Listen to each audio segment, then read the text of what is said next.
Lenny Abrahamson's Adam and Paul is a dark comedy about two hapless heroin addicts looking for their next hit. The film expertly juxtaposes tragedy and comedy without losing our sympathy for the duo. We embark with them on a lengthy journey through Dublin and meet a host of eccentric characters. Their escapades range from robbing a mentally disabled young man, annoying a Bulgarian elder trying to rest, and visiting an old friend's apartment. Despite all of their morally questionable plans, the duo remains sympathetic as they are enduring a horrible addiction which has destroyed any sense of ambition. We are invited into a world of debauchery, humanity, and mayhem.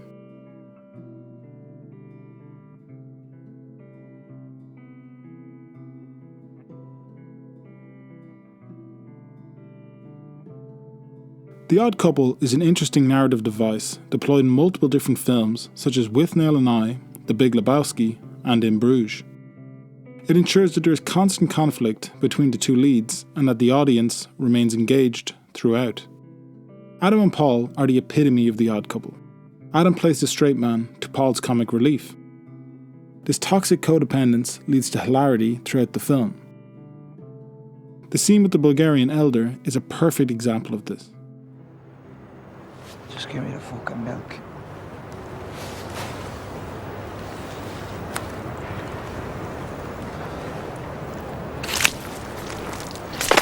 Hey!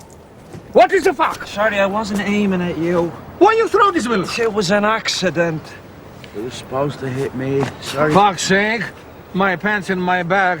All fucking milky. Yo, why are you sitting so close to us in the first place? I don't have to asking your permission where I'm sitting. Yeah, well, quit your moaning, so a fucking accident. A fucking free country it is here. Yeah, I sit where I like. Too right, a free country. Our fucking country. Oh, yes. Yeah. Here we go. Yeah, here we go. Back to fucking Romania with you. Oh, yes, always fucking same. Always fucking same. Yeah. Adam is the self-assigned leader of the duo.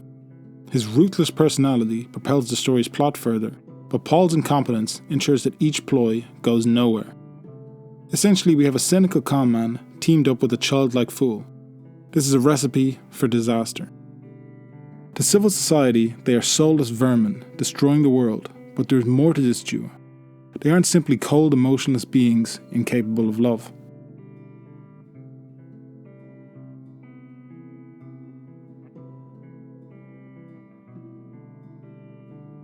As our duo visit an old friend Janine's apartment, they find the door already open. Upon entering, they see that the TV is playing a children's program. After a small amount of deliberation, they decide to rob it to stave off their cravings. However, as they move the TV out of the apartment, they hear a cry. Upon re-entering, they find Janine's child here. Instead of acting like self-centered addicts, they go in and comfort the child. They show a side we hadn't seen before. This is a make-or-break moment. I was losing sympathy for them until the side of their characters was shown. We get a glimpse into their humanity and see that they are capable of love. It makes you wonder what their lives would have been like if the right people had been there for them. Janine arrives and embraces the duo. She sees the good in them, despite her family's valid hatred of the two addicts.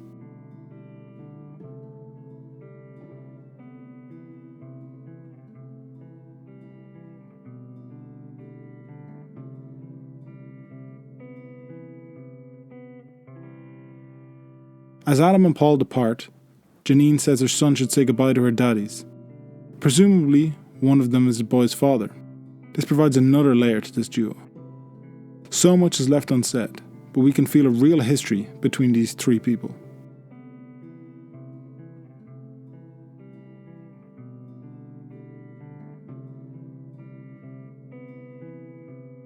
The dastardly duo get involved in all manner of mishaps with the likes of Clank, getting bribed with a pack of cigarettes to leave their mate Matthew's month's mind, and comically happening upon 2 bags of heroin. This induces a blissful stupor that takes them back to where they started. 2 addicts, but only one wakes up. Paul, clearly distraught by the demise of his only companion, lets out a gulp.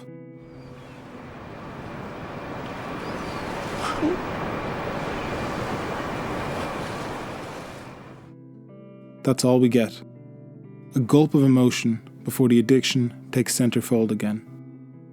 Opiate addiction is a particularly horrendous affliction. It has claimed the lives of millions worldwide. In this story, Paul becomes another statistic and Adam's torturous journey continues. The film presents us with a very honest and sobering portrait of heroin addicts. It takes everything from them and returns nothing but momentary elation. They are viewed as walking zombies by Janine's family and have ostracized themselves from the world around them. Once one gets a real taste for the soothing opiate, it never fully leaves the mind.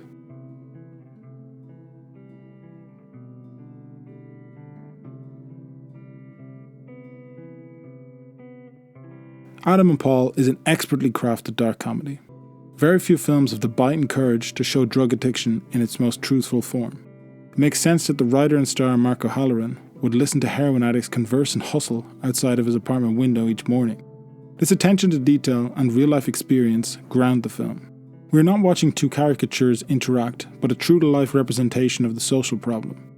Nonetheless, the film somehow finds humour in these dour situations.